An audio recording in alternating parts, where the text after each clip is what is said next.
Imagine this. You're on a first date, right? The conversation, it's flowing, you're feeling pretty good about it. But, hang on, long before a single word even leaves your lips, something like, well, over 2/3 of the first impression you're making, it's already been decided. 70%, that's the figure often thrown around. 70%. Just think about that for a second. How much of our dating success are we, leaving to chance? Or maybe worse, to misinterpretation? All because we're simply not speaking the silent language, the language of our bodies. It's profound, really. What if mastering this unspoken dance isn't actually about manipulation at all? What if it's about revealing your most authentic self and, truly connecting? Today, we're taking a really deep dive into the world of first date body language. What does it really mean? How can you read it without spiraling into, total overanalysis? And maybe most importantly, how can you use it? Use it to create genuine, undeniable connection. By the end of this deep dive, you'll understand why your nonverbal signals matter so much more than you ever thought, and how to navigate this intricate silent ballet with, well, both authenticity and maybe some magnetic confidence.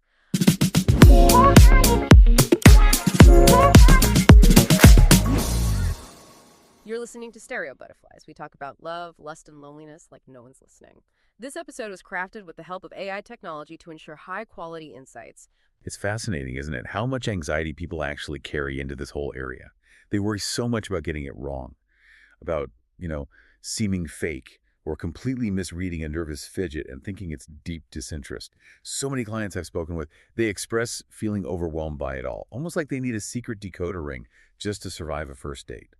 So what we'll really be focusing on today is unpacking why fixating on these isolated gestures, just one little thing, can so easily backfire, and why understanding clusters of cues like multiple signals together is the true, more nuanced roadmap. It helps you distinguish genuine comfort from discomfort on a first date. It really is about seeing the whole picture, not just those individual brushstrokes. Okay, let's really dig into this foundational idea then. Oh.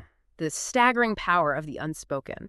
Psychologists, dating coaches, people like Sabrina Zohar, Tracy Brown, Yeah. they consistently highlight that nonverbal communication accounts for this massive chunk, up to 70%, like you said, 70% of that all-important first impression. Wow, 70%. Yeah, and this isn't just about, what you do with your hands or how you sit. It's how you are, how you move, those subtle shifts, even the rhythm of your breathing. It's everything. From the very moment you meet, your posture, your gestures, your facial expressions, they create this silent, ongoing narrative. It's like an initial unconscious assessment that just sets the tone for everything that follows. It's kind of like the pre-show to the main event, right? And it often dictates whether there will even be a main event. And that's exactly where the inherent tension lies, isn't it? If it's so profoundly powerful, if it's responsible for such a huge percentage of that crucial first impression, why do so many people at the same time fear overanalyzing it? Why does it feel like this high-stakes guessing game? Right. It's because the true goal isn't really to play some kind of manufactured role or, perform a series of memorized gestures. Instead, it's about conveying genuine interest, authentic presence. The subtle art, the really profound art, lies in cultivating natural cues that emerge from a place of genuine ease and comfort within yourself.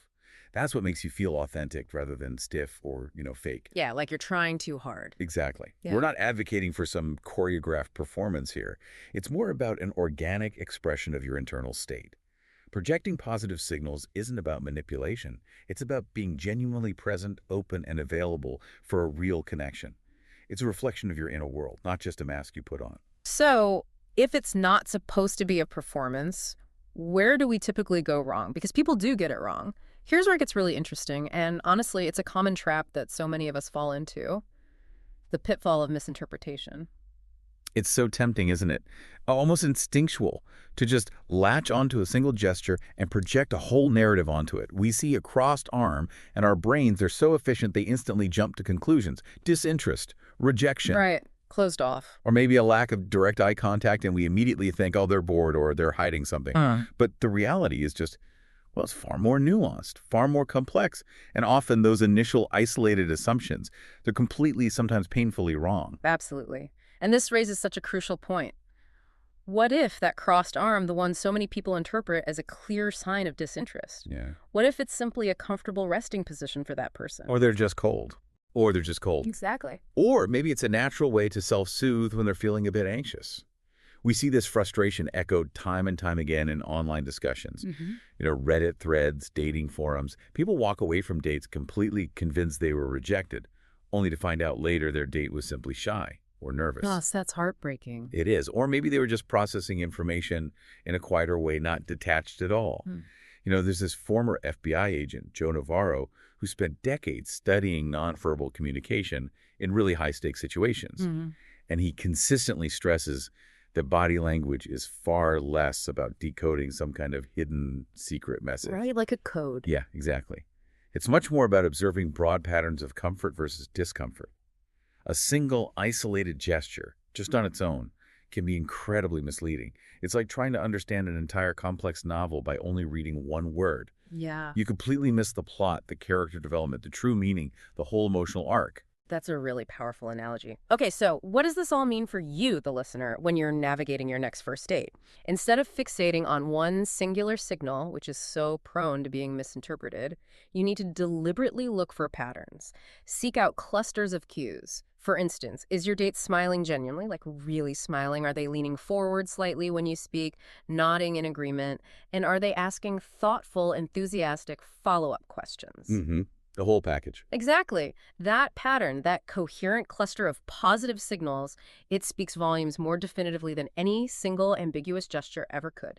So if their arms happen to be crossed, but their face is animated, their eyes are engaged and, sparkling, and they're laughing openly at your jokes, then those crossed arms are highly likely just a comfortable resting position or maybe a habit. It's probably not a sign of disinterest at all. Right. You have to weigh the evidence. It's about listening to the full symphony of their body language, isn't it? Rather than obsessing over one solitary instrument playing a single, maybe off-key note, it's about congruence, not just isolated actions. Precisely. Congruence is the key word there. Okay, let's talk about some of the essentials then. What does positive body language actually look like in practice? Let's start with maybe the most universally recognized one. The genuine smile. It just transcends language barriers, doesn't it? It's instinctively understood across cultures. It immediately signals warmth, approachability, and openness to connection. Totally. It's huge.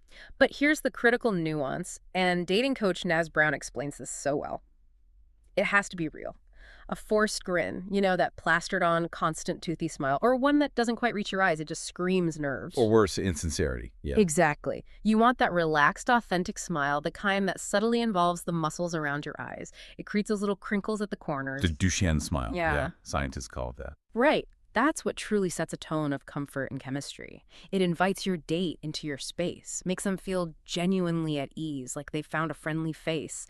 It's a silent invitation, really. Relax, connect. And just as important as the smile is the delicate art of eye contact. It's such a crucial balancing act, and one that many people find incredibly challenging to master. Oh, definitely. Too little eye contact, and you risk appearing, well, aloof, maybe disinterested, perhaps even shifty or deceptive. It can make your date feel unimportant or like you're just not present. Yeah, like you're looking for someone else. Exactly. Conversely, too much eye contact, and you can come across as intimidating, maybe aggressive, or like you're trying to stare them down, which can create significant discomfort. Mm-hmm. Intense. Yeah, intense is a good word. The sweet spot is really a steady but natural gaze. Comfortable rhythm, you hold eye contact and occasionally break it naturally. Glance away for a moment maybe to think or look at something in the environment before gently returning your gaze. So it's not about avoiding it. Not at all. It's about allowing it to flow organically within the conversation, mirroring how you'd interact with anyone you feel comfortable with. Many forum users admit they worry about staring. It's a common fear. So pairing your steady eye contact with natural, softening gestures like a gentle nod or a soft, engaging smile that truly softens the gaze. It demonstrates confidence without that intensity or discomfort. It's about genuine engagement, not interrogation. That makes sense. Okay, now let's think about the literal frame of your body in the conversation. Think about how your physical presence kind of invites or discourages interaction. An open posture, uncrossed arms and legs, your torso subtly angled towards your date, shoulders relaxed and lowered, that universally signals receptivity. Openness. It's like an open door, silently communicating, I'm here, I'm open to you, I'm available and receptive to connection. It actively invites interaction, makes your date feel welcomed. On the flip side, A closed posture, like tightly crossed arms or legs pointed away from your date, Mhm. that can unintentionally signal discomfort or defensiveness. Or even a subconscious desire to end the interaction, yeah. But again, we have to keep saying this, always remember the context. Always. We're not looking for one sign to condemn the whole interaction, are we? We're looking for a cohesive, consistent message across multiple cues. This is exactly where that cluster principle becomes so vital. It's crucial to remember that a crossed arm isn't always just by itself a definitive red flag. It could genuinely just be a comfortable resting position for that person. Or, like we said, maybe they're just cold. Maybe the restaurant's air conditioning is blasting Happens all the time. all the time. The real actionable insight comes from observing the accompanying cues. If those arms are crossed, but they're still leaning in slightly, maintaining a genuine smile, and actively engaging with steady, comfortable eye contact. Then it probably doesn't mean they're closed off. Exactly. Their interest is very likely still very much present. Their arms might be closed for a simple reason, but the rest of their body, and crucially, their facial expressions are unequivocally open and engaged. It's about seeking congruence, right? The overall narratives their body is telling you, rather than just fixating on an isolated, potentially misleading detail. Okay, congruence. Got it. Now, what about mirroring? This is one you hear about a lot. It's often described as one of the oldest and most reliable signs of budding rapport. It is. It's fascinating. It's this almost subconscious, often involuntary act where two people who are genuinely in sync will subtly adopt similar parters or gestures or mannerisms. When it's done naturally and subtly, like maybe taking a sip of your drink a moment after your date does, Right. or leaning back just slightly when they do, it signals alignment, empathy, a natural, comfortable bond forming. Mm-hmm. Like you're on the same wavelength. Exactly. It's not a conscious mimicry. It's more like a subtle, almost unconscious dance that says, hey, I'm with you. I understand your rhythm. I feel connected to you. It's a powerful silent affirmation. But this brings up a really important question about where mirroring can go wrong. Because it absolutely can. Oh, yeah. How so? Well, discussions across dating communities, from big forums to niche sites like loveshack.org, they frequently highlight that obvious, exaggerated, or maybe overly rapid copying. It can feel deeply manipulative, disingenuous, even mocking sometimes. Oh, I can see that. Like you're being mimicked. Precisely. Nobody wants to feel like they're being blatantly mimicked. Yeah. It triggers this uncomfortable, almost uncanny valley kind of sensation. It creates unease, not connection. So experts like Thomas Edwards, who focuses a lot on social dynamics, they strongly suggest focusing less on literal, exact mirroring of every single movement, and much more on matching the overall energy levels and the rhythm of the conversation. Ah, energy levels. That makes sense. It's about resonance, not replication. Right. So for instance, if your date is speaking with enthusiasm and making these big, expansive gestures, match that energy with your own animated expressions and tone. You don't have to copy their exact hand movements. That would be weird. It's a much more authentic and effective way to build genuine connection. It allows for a shared emotional space to emerge naturally. Resonance, not replication. I like that. Okay, let's move into decoding signals more specifically. Green flags versus red flags. So after discussing the general principles, let's pinpoint those clear, maybe undeniable signals that someone is genuinely interested in you. What are the big green flags? Well, a primary one is body orientation.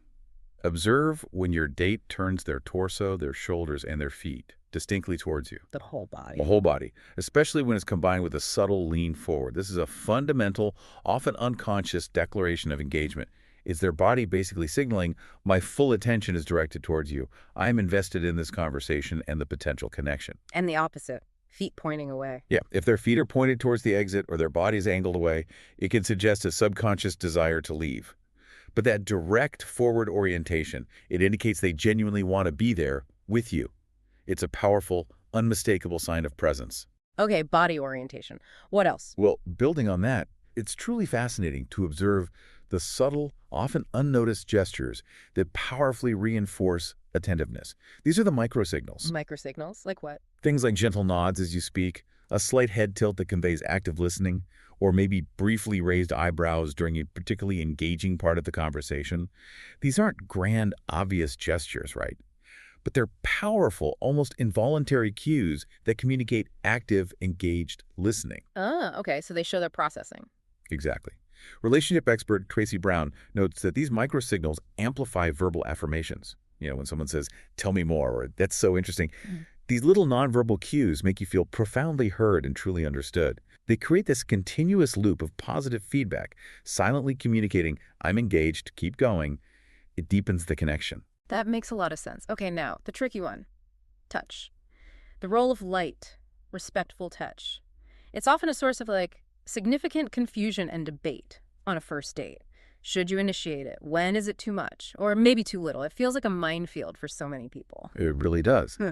But experts broadly agree on this. Light, respectful, and brief touches. Like a gentle, momentary hand on the arm during shared laughter, or maybe a soft, fleeting tap on the shoulder when making a point. They can absolutely build connection. But there's always a but. There's always a but. This is crucial only if your date appears receptive. It should always feel natural and unforced, an organic expression of warmth, not some calculated strategic move. Right. Don't force it. Never force it. Yeah. Joe Navarro strongly emphasizes reciprocity in this delicate dance. If they mirror your touch, or maybe lean into it slightly, or even initiate a similar touch back later, that's a clear positive sign that you've entered their comfort zone. And if they don't? If, however, they visibly recoil or stiffen up, or subtly pull away, that is your immediate, unequivocal cue to back off. Respect that boundary instantly. It's a delicate dance, then. Observation, respect, mutual consent. Exactly. Initiated by your careful reading of their unspoken feedback. Okay. And beyond the visual, what about sound? Ah, yes. Beyond the visual cues, remember that confidence isn't just something you see, it's something you hear. A calm, steady breathing pattern and a relaxed, modulated voice inherently project comfort, assurance, and self-possession. Whereas rushing. Exactly. Rushing your sentences, speaking too loudly without cause, or having a high-pitched, strained tone often signal underlying nerves and anxiety. These audible cues significantly impact how your presence is perceived. Subtle pauses in conversation, especially when matched with attentive nodding and a gentle, engaging smile, create a natural sense of ease and mutual respect. So it's not just what you say. It's how you deliver it. Absolutely. A calm, steady voice is just intrinsically more soothing and inviting to listen to. It helps put your date at ease, fosters a more relaxed conversational environment. Your voice is a powerful instrument in your nonverbal orchestra. Good point. Okay, let's pivot now to the flip side, the red flags. What are those significant signals you really shouldn't ignore? The signs of disengagement or discomfort? Well, things like a body angled distinctly away from you, arms tightly folded across the chest, or legs crossed squarely towards the exit. These generally signal disengagement, defensiveness, or maybe the desire to create distance. They're like subconscious barriers. But, and here's the perpetual caveat, context is always, always key. Always the context. A chilly evening might genuinely just mean your date is trying to keep warm. Or perhaps they've simply had an incredibly long day and are experiencing genuine fatigue. Right. Don't jump to conclusions. It is absolutely crucial not to jump to definitive conclusions based on one singular signal. Yeah. You have to consider the broader context and look for other accompanying cues to confirm your read. Which brings us back to clusters. Precisely why we keep returning to the cluster concept. When is a crossed arm more than just being cold? It transforms into a true red flag when it combines with other things, like a distinct, sustained lack of eye contact, minimal or absent smiles, and a complete absence of follow-up questions from their end. Ah, okay. The combination is key. That combination, that powerful cluster, is a strong indicator of disinterest or discomfort. When their body is consistently angled away, their gaze frequently wanders elsewhere, maybe scanning the room, and their responses are noticeably short, unenthusiastic, lacking in detail. That's a very clear signal that they might be checking out of the conversation or even mentally exiting the date itself. So it's the combination of multiple negative cues. Yes, working in concert. Well, yep. That truly tells the comprehensive story of disengagement. One lone gesture is just a whisper. A cluster is a shout. A shout, okay. And speaking of modern red flags, the phone. Checking the phone repeatedly mid-date. This is a huge one, right? You see it discussed constantly in 2024 online forums. Oh, constantly. Is it just a nervous habit, a reflex from our hyper-connected world? Or is it outright undeniable disrespect? A signal that whatever's on their phone is more important than the person right in front of them. It's tricky because for some, it genuinely is an unconscious habit, almost a tic. For others, it's an egregious offense, a glaring dismissal. So how do you navigate that? Well, a safe and respectful approach is probably to assume genuine disinterest. if this behavior happens repeatedly and without any apology or explanation. Okay. Repeatedly and without apology. Right. If it's just a quick, isolated check once or twice, maybe give the benefit of the doubt. Modern life can sometimes present unavoidable, urgent distractions. But persistent, unapologetic phone use, that's a clear, unambiguous signal that your date's attention is fundamentally not where it needs to be. And it truly undermines any attempt at connection. Yeah, it really does kill the vibe. What about mixed signals? That drives people crazy. Oh, absolutely. What creates incredible confusion and frustration for many daters is when the words and the gestures simply don't match up. Like saying one thing, but their body says another. Exactly. Imagine verbal enthusiasm. Wow, I'm having such a great time. Yeah. But it's paired with a body that's leaning back, arms crossed tightly, and making minimal eye contact. That's incredibly confusing. It's incredibly disorienting. They say they're having a fantastic time, but their body screams the exact opposite. In situations like that, experts often recommend gently, respectfully addressing the mismatch. How would you even do that? Maybe a simple empathetic question like, "You seem a little distracted. Is everything okay?" Or perhaps, "Is everything all right? You seem a little distant." Acknowledging the incongruence without judgment can often clear up misunderstandings. It gives them a chance to explain if they're just tired or feeling unwell or genuinely nervous. Or it might confirm they're not interested. Or it might confirm that they're simply not as interested as they're verbally pretending to be, which opens a line for honest communication, however awkward that might be. It's about seeking clarity rather than just making assumptions. Clarity. Okay, now what about those power poses? Some dating guides inspired by those viral TED Talks promote doing these exaggerated poses beforehand. Ah, yes, the superhero stance. Yeah, standing with hands on hips or a wide stance, supposedly to boost confidence. The theory was it could physiologically alter your body chemistry, reduce stress hormones, increase testosterone, make you feel more confident internally. But does it work on a date? Well, many dating forum users vehemently complain that trying to maintain these poses on a date feels deeply artificial, comes across as staged or arrogant or even kind of comical rather than genuinely confident. Yeah, I can imagine trying to hold that through dinner. Right, it's an attempt to project something you might not authentically feel, and that lack of authenticity is often transparent and frankly off-putting. So authenticity is key again. Authenticity is truly the foundational key. A subtle straightening of the back, a relaxed and genuine smile, open gestures that feels far more natural and inviting than trying to hold a rigid superhero stance through an entire conversation. You're there to connect, not perform. Exactly. You're there to connect with another human, not to perform for an audience or, win a bodybuilding competition. Okay, let's dive into some common misconceptions and nuances then. You mentioned mirroring earlier. Right. The idea that mirroring is always good is one of the most common and persistent misconceptions we encounter in this whole area of body language. While it can indeed build rapport, creating that subconscious sense of alignment and shared experience, people like Sabrina Zohar note, it quickly becomes counterproductive if it feels too intentional, too obvious, too rapid. So if you're too focused on copying them. Yeah. Online dating communities frequently express concern that blatant or exaggerated mirroring feels deeply staged, manipulative, or even subtly mocking. It triggers this uncomfortable sense of being observed or controlled. It creates unease, not genuine connection. So what's the alternative? The true goal is to align naturally with your date's overall rhythm, matching their general energy level and the conversational pace, rather than rigidly mimicking every single movement. It's about being in comfortable sync, fostering a feeling of shared resonance, not being a literal copycat. It's the difference between a natural harmony and, like, a forced echo. Harmony versus echo. I like that. Okay, this next one is huge. Probably one of the most intensely debated topics on Reddit, dating forums everywhere, really, especially now, 2024, 2025. How do you reliably tell nervousness apart from genuine disinterest? Ah, the great debate. It is, because a crossed arm, a subtly shaky leg under the table, maybe a downward glance, it might initially scream disinterest to an untrained eye, but these exact same cues could simply be powerful manifestations of nerves, shyness, anxiety. Especially for introverts. Yes, especially painfully true for introverts and individuals new to dating. They often display anxious body language that in no way reflects their true feelings of engagement or attraction. They might be incredibly interested, deeply engaged internally, but just overwhelmed or shy in their external presentation. It's such a common and devastating misunderstanding. Leads to countless missed connections. And this is precisely where Joe Navarro's profound advice becomes invaluable again. Never, ever judge an entire interaction based on one solitary signal. Back to the clusters. Back to the clusters. If the person is shyly glancing away, maybe rubbing their arm, but they're still leaning in slightly when you speak, offering soft, genuine smiles at your jokes, and asking thoughtful, genuine follow-up questions, Then the overall picture is positive. then their interest is almost certainly genuine.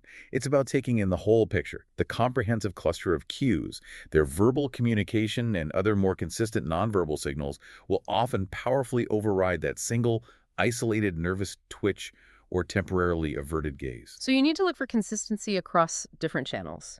Exactly. Consistency and coherence across multiple channels of communication. Don't cherry pick one piece of data. It's like a puzzle. You need all the pieces to see the full image. Okay, puzzle pieces. Got it. Now, back to the pre-date rituals.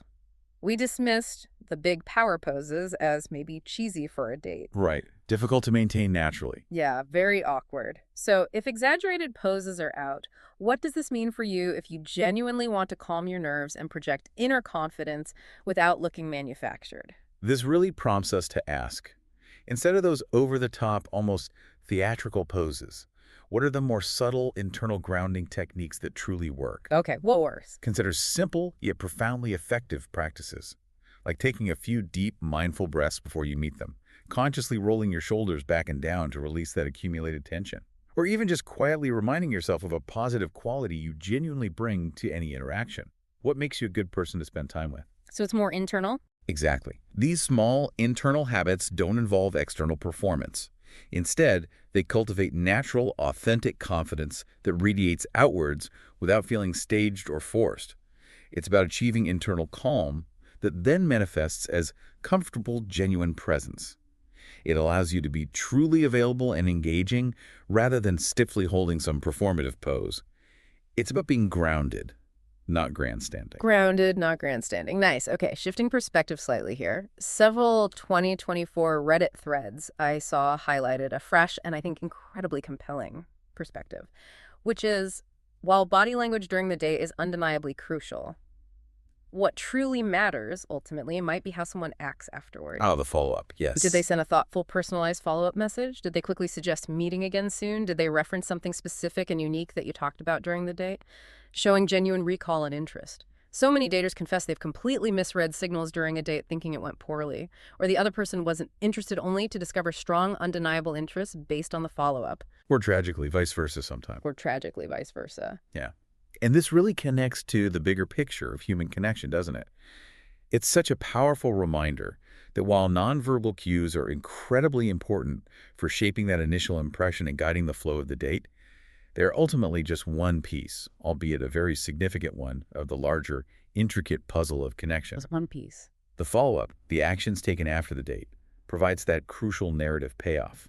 It either powerfully confirms or sometimes, sadly, contradicts the nonverbal signals observed during the date. It's the ultimate validation, or unfortunately the ultimate clarification, of genuine interest. In the long run, it's the consistent, actionable behavior that speaks louder than any fleeting gesture. It's where the real story often truly begins, or ends. Okay, that's a really important perspective shift.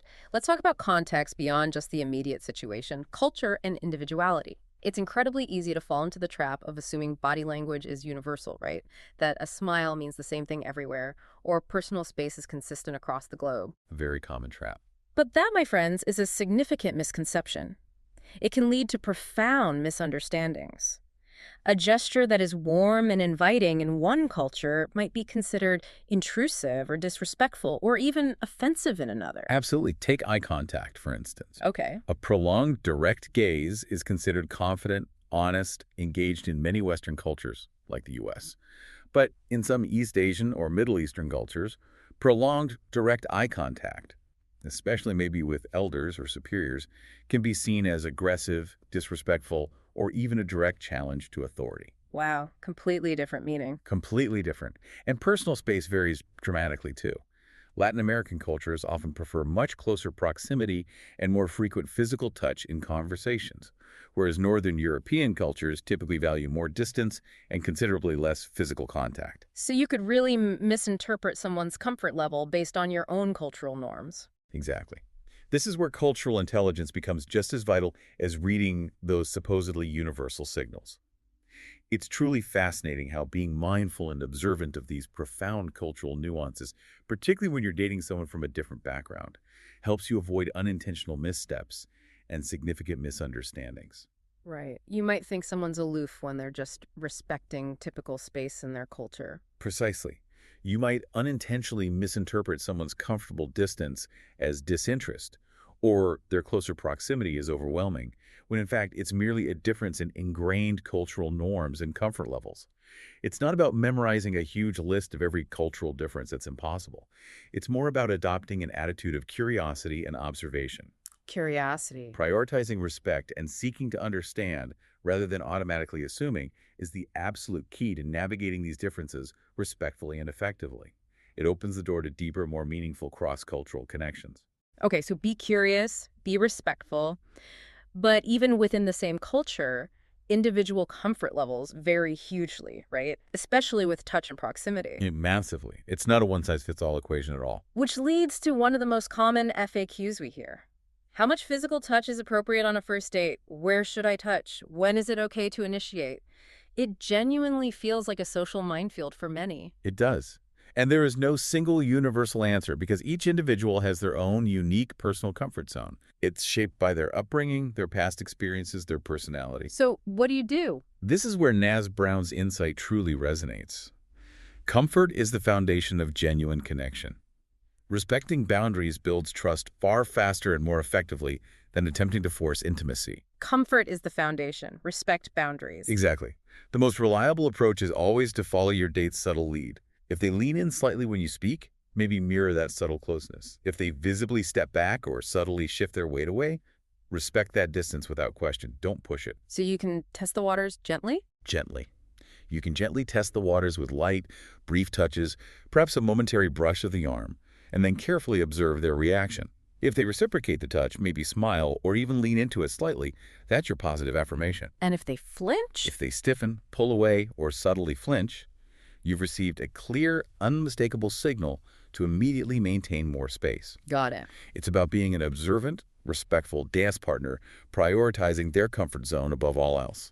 This builds profound trust and safety. Trust and safety. Crucial. Okay, finally, let's address a common misjudgment.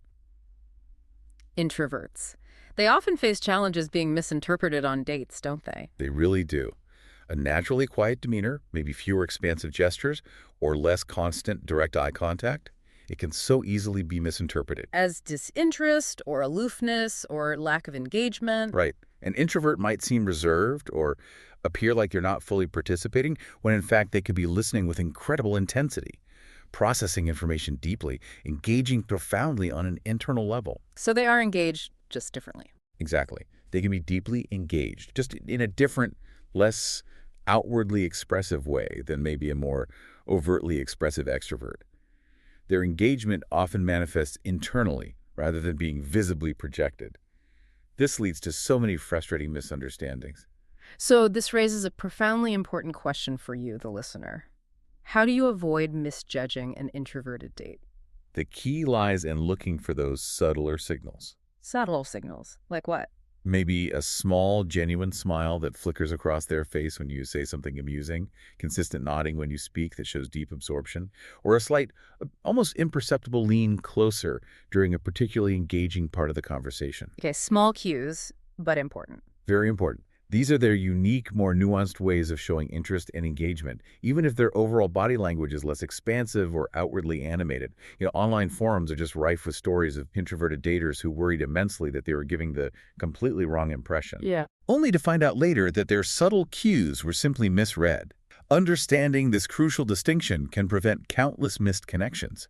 It allows for a deeper, more authentic bond to form by recognizing and appreciating different styles of connection. Recognizing different styles, that's key. That's right. Okay, let's synthesize all these insights. How do we put this into practical application? After this really extensive exploration, what's the unified message? What emerges from the collective wisdom of experts like Joe Navarro, Sabrina Zohar, Naz Brown, Tracy Brown, Thomas Edwards?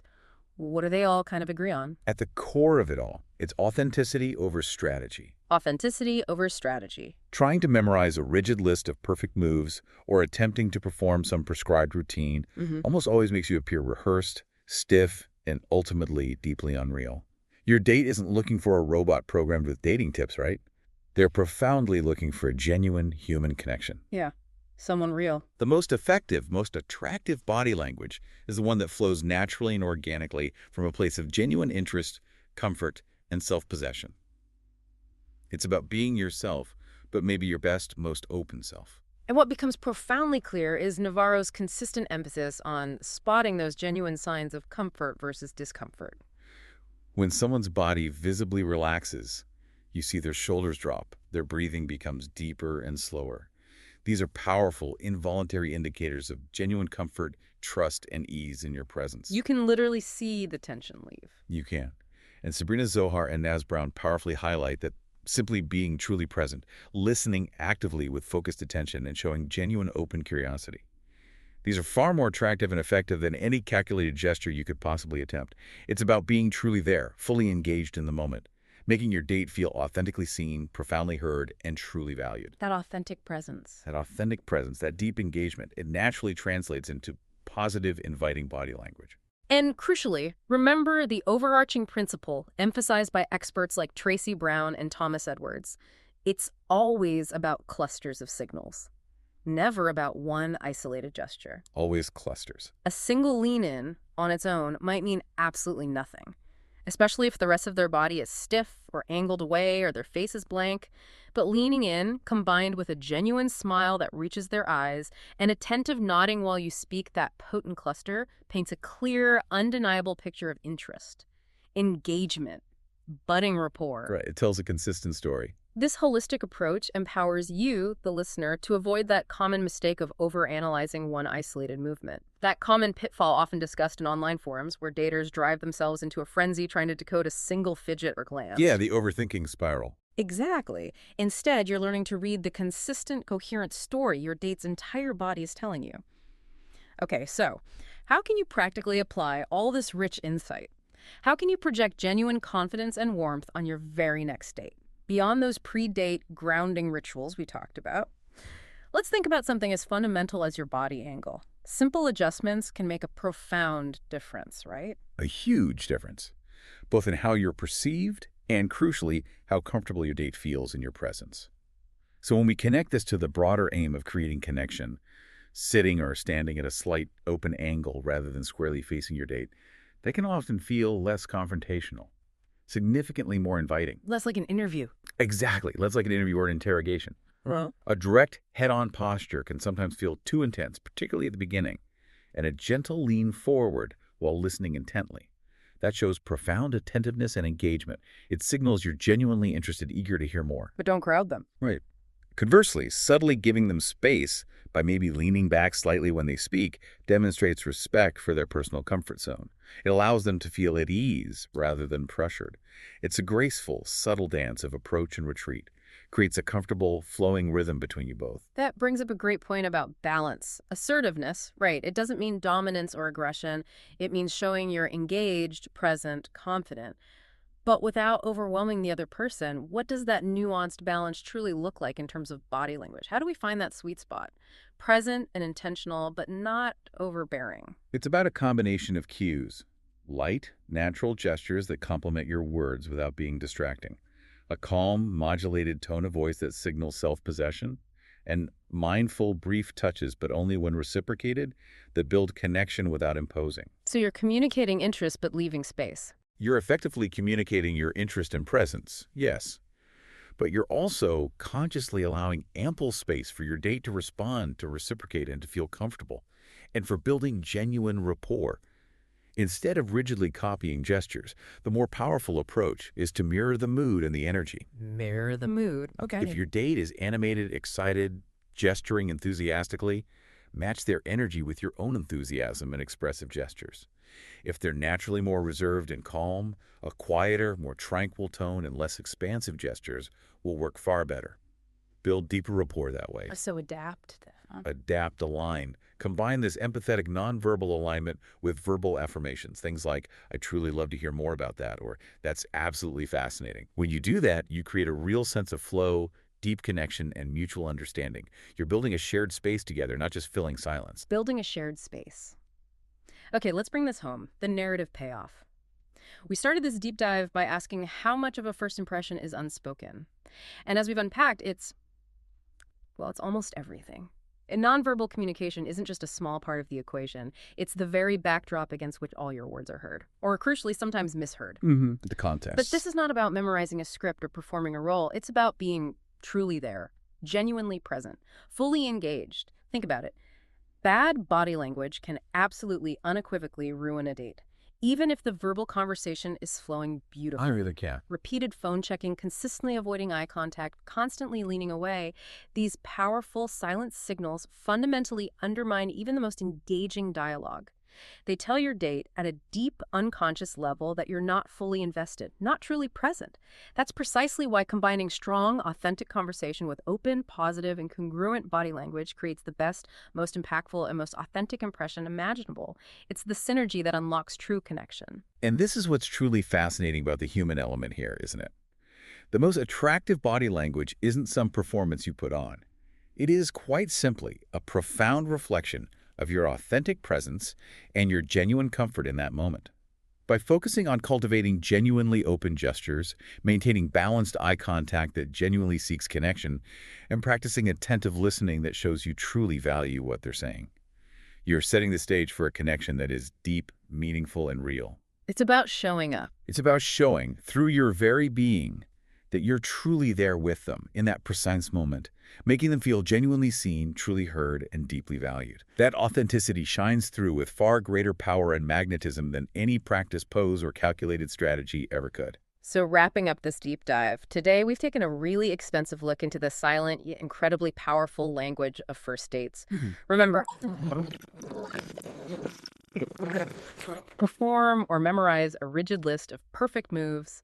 It will almost certainly make you seem stiff, rehearsed, and ultimately insincere. Just be real. Be real. Instead, focus your energy on cultivating those small, consistent, and genuine signals. A relaxed, authentic smile that truly reaches your eyes. Attentive nods that clearly show you're listening deeply. Natural eye contact that builds genuine connection. These simple, subtle cues have the biggest, most profound impact. They build comfort, foster rapport, and create authentic connection far more effectively than any over-the-top rehearsed tactic ever could. And this raises maybe one final important question for you to ponder as you move forward. Yeah. If a single gesture, just in isolation, never tells the whole story, what consistent stories are you telling with your body? Are those stories truly aligned with the kind of authentic connection you aspire to build? Focus on reading the clusters of signals, on the organic energy you share. And remember that crucial follow-up after the date, because that, perhaps more than anything else, is what truly reveals where things might actually go. Authenticity, deep presence, and genuine interest are, without a doubt, the most powerful nonverbal signals you can ever send. If this deep dive gave you value, share it with someone you care about, hit subscribe, and maybe leave a review. We love hearing from you and learning what else you'd like us to dive into.